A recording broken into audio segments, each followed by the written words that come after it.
Welcome back to another episode of Booze, Tattoos, and Heavy Metal.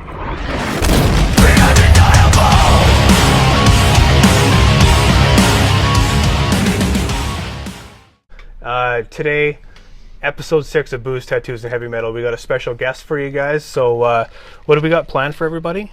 We're going to have on, he's the lead guitar player for Crown by Fire. He's the guitarist for Moth. He's a fishing enthusiast, a taco lover, an honorary Canadian. And just an all-around badass. Yeah, I think he's got a master's degree in booze and tattoos and a doctorate in heavy metal. Yes, very much. So he's the perfect guy to have for our first guest. Justin Manning from Crown by Fire. Justin Manning. First actual full-in phone-in guest. Yeah, we're doing good, Justin. How's everything going with you? Oh, man, I'm hanging out, man. It's hot as hell out here in California. Right on. Yeah, it's warm up here, but probably not as hot as what you got. We're like 25 degrees. Yeah, Go ahead. We're about 75, 80 degrees maybe up here. Yeah, add about 30 degrees to that. Jesus. Hot like a motherfucker. It was so hot yesterday that our thermometer on the back porch here goes up to 120 degrees Fahrenheit, and it was pinned. Shit. Shit. Yeah. That's insane. So it was As long as excruciatingly hot. As long as it doesn't blow open like a volcano, you should be fine. Well, one thing about California that people don't realize that have never been here, don't live here, is it's incredibly mountainous, and it's covered in brush, and so when it gets real hot like this, we just have wildfires like crazy. Like I think last year, I saw with my own eyes probably 15. Wow. And that's just what I saw. Yeah. Driving around, you know what I mean? It's insane. We actually have a bunch of fires up here right now too, Justin. Right now, BC is on fire. Yeah. It is for the most part. It is engulfed in flame. It's engulfing flames. Really? Yeah. Well, at least you got water to put it out. That's true. You guys don't have water. We have to call on a bunch of other provinces to help us out because we literally have 0% containment with all of these fires right now. It's incredible. Wow. Yeah. Well, you guys also have sap in the trees there. You know what I mean? And once that gets burning, man, it's like fuel. Oh yeah, for sure. Here it's just like dry grass and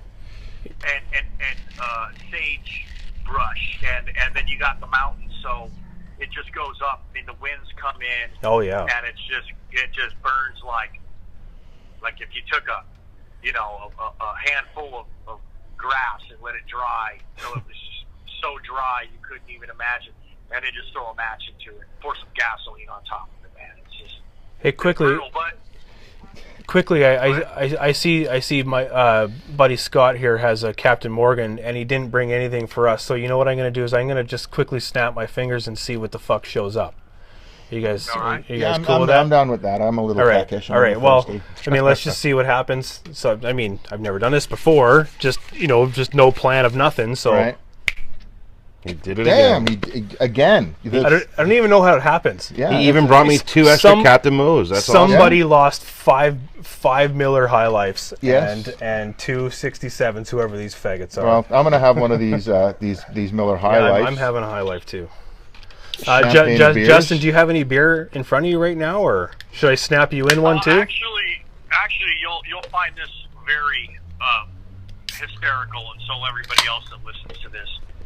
I used to drink beer a lot, and I still do when I go out on the lake, because again, it's so hot here that you can't drink anything else. But lake is just beer drinking weather anyway. My personal preference in the last few years has been this White Zinfandel wine, and I drink it on ice. Cool. And that's my drink, man. And the thing is, I fill the glass up with ice and put the wine on it, and by the time I'm done with it, I drank half a cup of water, and that way I don't get kooky, and I'm not too hungover in the morning. So We're gonna have kind to. of an odd drink. Of We're- course, I love whiskey and all that kind of stuff. You know, but, We're gonna have to try this Zinfandel on ice. I'm gonna have to try this. Thanks for the tip. yeah, Yeah, definitely. it's pink wine on ice, man. Pink wine on sounds pretty ice. gay, but it's not. You know? I like it. You know, so Well, if you like it, it's good enough for us. right. All right, That's well, what I'm drinking. let's get down to some music chat here, Justin. Why don't you start us off with telling us about your beginnings in music? Like, what got you interested? What was your first instrument you played? That kind of stuff. Well, I think I can remember the day I was at my Aunt Susie's house. She was babysitting me, and MTV and VH1 was a big thing at that time. And I was actually watching VH1, or actually I think she was, and I just happened to be there. I was 9 or 10 maybe. And Welcome to the Jungle came on from Guns N' Roses. And I saw Slash. Oh, there you go. There you go. And it was like an alarm went off. I was just like, oh my God, I didn't know that you could do that, you know. And my father's a big music enthusiast, so he's not a musician, but there was always, you know, Zeppelin and Sabbath and the Allman Brothers and stuff playing in the house. But I didn't really think much of it, other than, you know, my dad's playing music and I liked the song. But when I saw Guns N' Roses, it changed me. And at that point, I decided that I wanted to be Slash. And Not a bad choice. just a gigantic fanboy, you know, of anything that he does or anything Guns N' Roses. So that's what originally did it for me. But then in school, in junior high, I don't know what I forget what you guys call it up there. No, I junior high, yeah. Junior high, yeah. Junior high, okay, because my fiance is Canadian, as you guys know, and so Yes. she refers to schooling a little bit different than I do. She'll say Howdy. grade 9, whereas as an American we would say 9th grade. So Yeah, you know what? That makes sense Any- because I would grade 9. Yeah. anyway, grade 6, I started junior high, and the options were PE, physical education, or band. And I was never into sports, and I didn't want to have to run around and compete with other people because, you know, I'm still not into sports. And it just didn't really grasp me. And at the time, I didn't put the two things together. I was like, so I guess I'll take band. And I went to the first day of the band class, and they had us write down on a piece of paper of all the instruments in here, what do you want to play the most, second most, and the third most. And I put as number 1 the tuba because it was the most ridiculous instrument in the room. I played the baritone. I thought it was funny. Okay, there you go. Yeah. I thought it was funny. Yeah, and So I didn't think take of it how seriously. think of how much your life would be different if they'd handed you a tuba. about this question. So the second thing was the trumpet because it was loud and obnoxious. The third thing was the drums, but all the boys in the class wanted to play the drums. Oh, of course. And so they all put drums, and I put drums last. They all put drums as number 1. I put drums last because I wanted to play this stupid giant tuba. And they somehow, I think there was actually a mistake, and somehow I ended up on the drum line. Well, isn't every guitar player kind of just a frustrated drummer? Well, I'm actually a drummer who's a frustrated guitar player. So I started playing drums in the drum line and learning how to read drum music. And within the first year and a half, our junior high is 3 years. So by about the middle of the second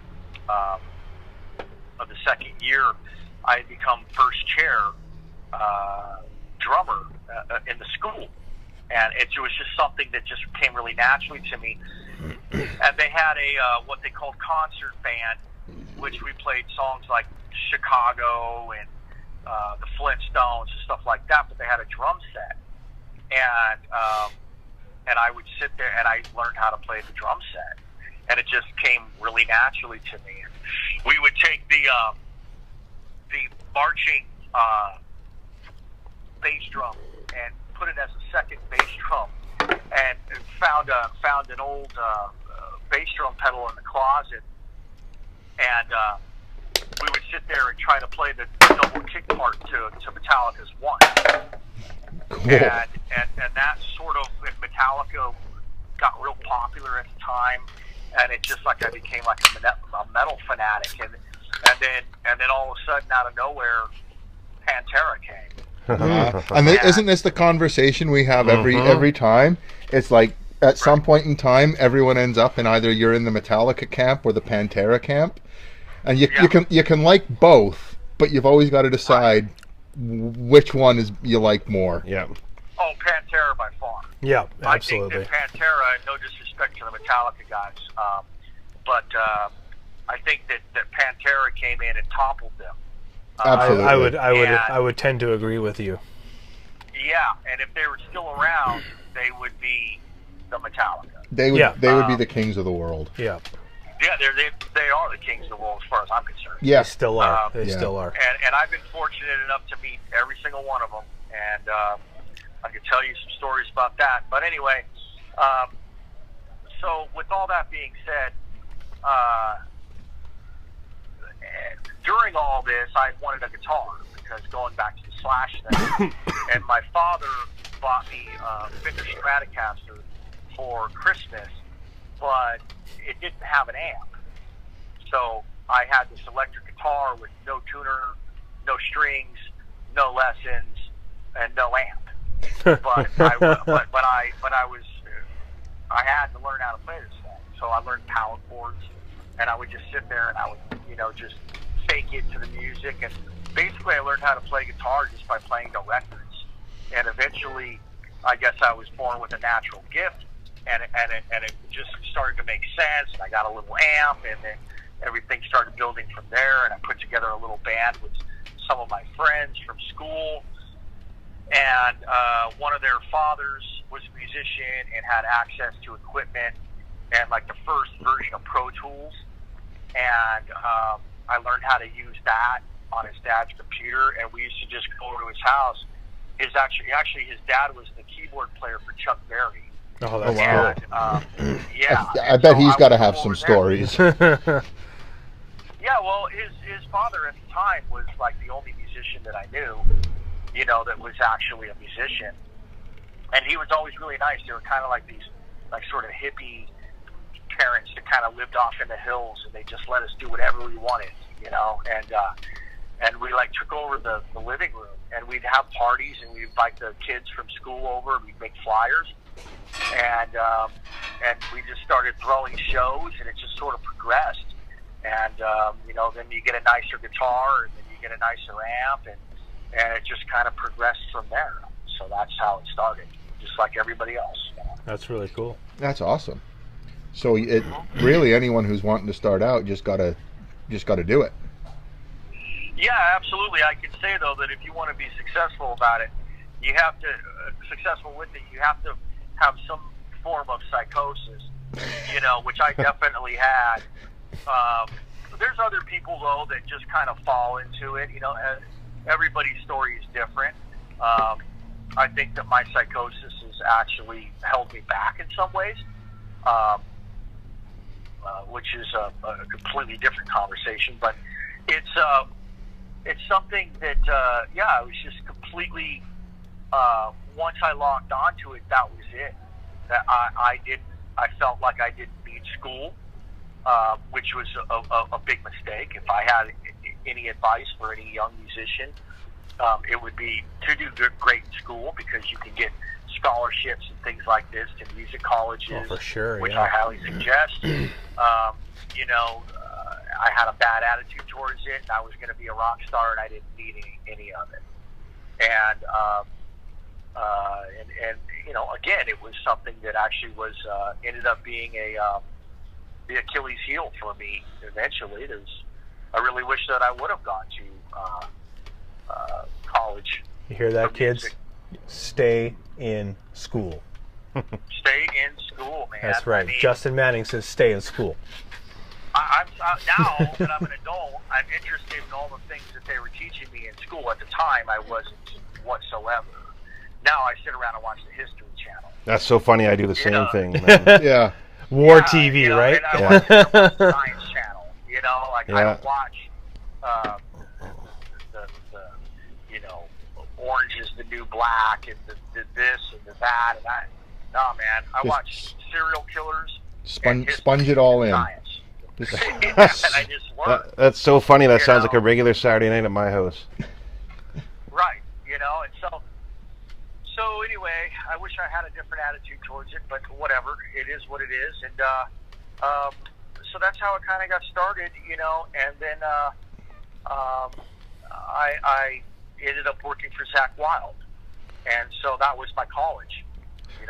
That must have been a hell of a college. That was actually one of my one of our next questions. Actually, was how did that come about? I know all three of us sitting in front of this camera right now are huge Zakk Wylde fans. Fan of Black Label, fan of Ozzy Osbourne, all that kind of shit. So how did that come about? Well, actually, to back up just a tad before I tell you the story. Sure. I had gotten a guitar magazine, and with it came a CD, and it was called Guitars That Rule the World. And there was a bunch of guitarists on it, like 13 or 14, and they all did a song on this CD, and for Guitar World or whatever it was. And it was like Frank Gambale and like all these like super technical players. And none of it really grabbed me, but then there was this Zakk Wylde guy on there. And he played this thing called Farm Fiddling. And he just absolutely ripped the shit out of the blues and country licks. And look it up if you haven't heard it. It fucking blew my mind. Definitely will. And then obviously I learned about him being with Ozzy, and I was like, oh my God, this is like my new Slash, or my other favorite guitar player. So moving forward, living and being born and raised in Los Angeles actually had its advantages, obviously, because I found out that he lived in the same town that I live in, still currently, and I would hear stories about people that, oh yeah, I was in so and so's house, and his neighbor is Zakk Wylde, and I got to meet him, and he's really cool, and blah blah blah blah. He sits in his garage and lifts weights. We've seen the pictures. yeah, and I was just like, oh my God, I could never be so lucky. I don't know how I would ever figure out who this kid is who lives next door to him and befriend this kid in order to meet his neighbor.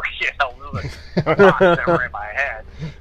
And so, anyways, fast forward, I was at a friend of mine's house with a few different friends, and it was my friend's sister, her apartment, and he had a guitar, couldn't really play it. Everybody was hanging out, and we first started drinking and stuff like that. And somebody said, dude, play the guitar. You got to hear this guy play the guitar, blah, blah, blah, blah. So I picked up this guitar, and I started ripping on this guitar, and there was this girl there that I didn't know. And she said, you should really meet my boss. I said, who's your boss? And she goes, blah, blah, blah, blah, blah. She's the accountant for Zakk Wylde. And I was like, oh, no shit. I'm like, I want to meet him so bad. And I actually saw him one time at the mall. And I was too afraid to walk up to him. Saw him at the mall. I was a kid, Yeah. And so she said, oh, well, I talk to him all the time. He calls the accountant's office all the time. And, I'll ask him if it's cool if I, bring you over or whatever, and you can meet him. I was like, dude, no way, please, I gave her my phone number. I had a pager at the time, Old school. Yeah, and this is in the mid '90s, you know. So I get a page from this girl, and I call her, and she says, "Yeah, I talked to him, and he said that I can bring you down to the rehearsal, that they're rehearsing, getting ready to go to Japan." And I was like, "No way!" So she came and picked me up. I didn't have a car or anything, and she came and picked me up and brought me to the rehearsal. And next thing you know, I'm standing in a rehearsal room with the first version of Black Label Society. And it was just me alone. She sat outside smoking, you know, talking to the girl who owned the studio or whatever. And I just sat there watching him just fucking rip, man. And it was so loud, you know, I'll never forget it. And I walked out of there with a box, like a cardboard box, and he hooked me up with all these Black Label shirts, and he gave me EMG pickups, and he gave me picks, and he let me play his guitars, and I was in there ripping on his guitars. He's like, "Damn, dude, you could play," you know, and like, and he was just really cool, really down to earth. And so about 2 weeks later, I thought that was it, you know, that was all she wrote, and I was fine with that. You know, I got to meet the guy, and about 2 weeks later, I got another call from her, because now she had my phone number, saying that his guitar tech had left the door on the trailer of the U-Haul trailer behind the tour bus unlatched, and 3 of his guitars fell out. No. On the road. Oh, was this when he lost? Texas. Was this when he lost the Grail? Mm-hmm. Oh shit. Yeah. Needless to say, that guy got fired, and he was looking for a guitar tech that could come out right away. That's insane. And I said, "I'll do it." I'd never been on the road. I had never guitar tech. I had never done anything but play in like a local band. Wow, and I said, I'll do anything to do it. I want to do it. The learning curve on that must have been huge. Oh, dude. Oh, boy. Huge is an understatement. But I ended up getting the gig. And his wife, Barbara Ann, came to my house, picked me up, gave me number 2 and number 3 Gibson Les Paul Bullseyes. Wow. To replace the guitars that were missing, and put me on a plane to Arkansas, and I flew out there, and I was number 2 and number 3 terrified, to say the least. Yeah. I had to learn on the fly, and was so stressed out, I would grit my teeth and spit blood on the ground. Oh shit, Jesus! And I would work like 16 hours a day. And then we would drink all night, you know. And this was in this was what does he call it? The Animal House days. Oh yeah, that was it. That was definitely the Animal House days. It was like a pirate ship. You know, it was like being thrown onto a pirate ship and sink or swim, figure it out. You know, and we were just losing the whole time, and I pass out in my bunk, and I lost all my clothes. Oh no! So I didn't have any clothes, and I was just like, I had the same pants and socks and shoes on for like 3.5 weeks. Oh, wearing like the deep south in like July. You know? Oh no! It was disgusting, man. And I would just wear like different shirts, like different merch shirts, you know, and I didn't know how to take a shower, like when it was time to take a shower, or what a day room was, or how to tour. And I just basically just out there just getting the shit knocked out of me the whole time, and that's how I learned. Probably the best way you could have learned, though. Oh yeah, absolutely. I wouldn't change it for anything.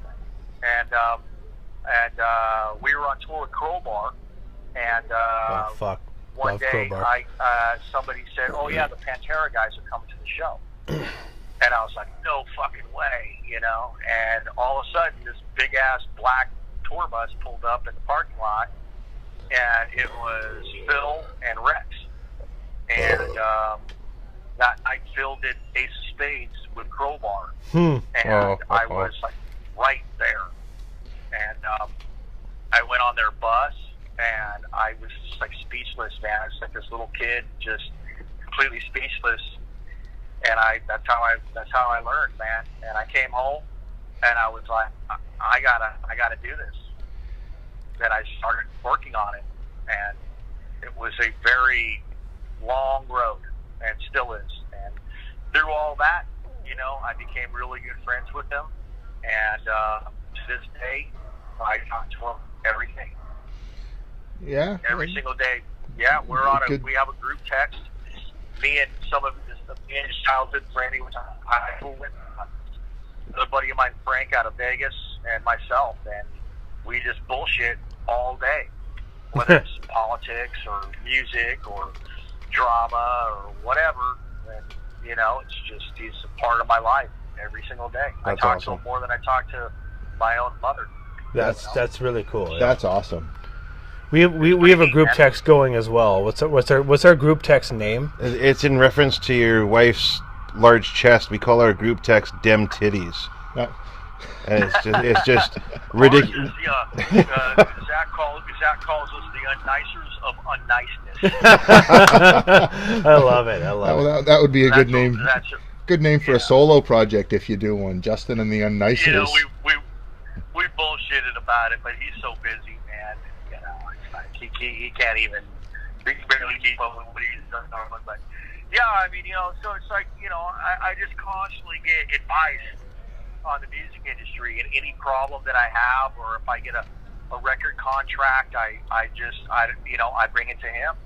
So you've got probably the best mentor you could have.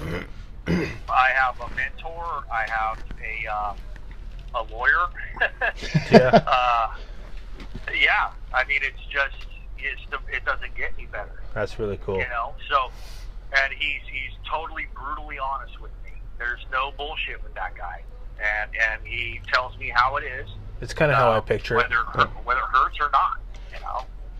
Well, yeah, but he's got your best interest in mind, so that's what you want, right? Absolutely. I could wake up any given morning, and it could be. He calls me Justino. Cook. So it's like the Italian version of Justin. Yeah. Next time I talk to him, next time I talk to him, I'm gonna have to. So I talked to Justino the other day. Yeah. He'll know. Trust me. Justino. Like, Justino. What are you doing today? You know. That's great. I love it. He'll be like, "What are you doing today to forward your world domination?" You know, I'll be like, "Oh, I got this going on and this going. Nah, you don't want to do that. You want to do the, you know, or whatever." And we just discuss it, and that's how it is. That's really cool. My reality, and it's fucking bizarre, and it's I'm used to it. But when I talk about it, like I'm talking about it to you guys, you know, I'm super fortunate, and it's definitely. You know, it's just part of my story, and like he's told me before, nobody has the same story, and everybody's story is different. You know, Flash's story is different than Zakk's, and Zakk's story is different than Daryl's, and you know, definitely. everybody's story is different, and this is just mine.